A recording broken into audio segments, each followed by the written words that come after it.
Pemirsa ngeranjing ringgala harus balik sesampun lebaran, kawin tenang penduduk pendatang ke pasti kayang nincap. Sejeroning usaha darap tiang tertib administrasi kependudukan, di Dukcapil Kota Denpasar mewali negepang sidak administrasi kependudukan ring mekatah genah, sekadi ring genah ngeranjing Kota Denpasar ngantos tedun langsung ke paumahan kerama. Kadis Dukcapil Kota Denpasar Idewa Gede Juli Artabrata Mausang, pendureksan indik administrasi kependudukan sampun kelaksanayang oleh tim ipun kesarangan instansi sanemo paikatan. Minekadi kelaksanayang ring pelabuhan Benoa, miwah nyelahin langsung ring paumahan krama.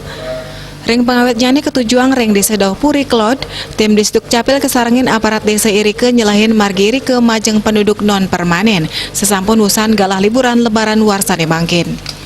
Anu tering hasil seselah inu capai ketandane manggian sialikur diri penduduk non permanen.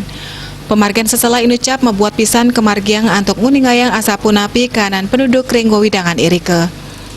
Punika talar yening wenten krame sanenenten makte KTP utawi identitas diri sanelianan, baik ketandane pacang langsung nyusrang majeng Satpol PP.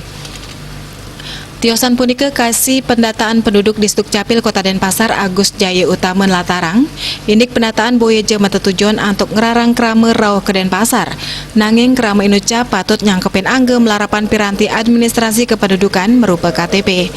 Santukan krame saking Dura Denpasar pacang keturek sain pinaga penduduk non permanen. Bali Pos Nguningayang.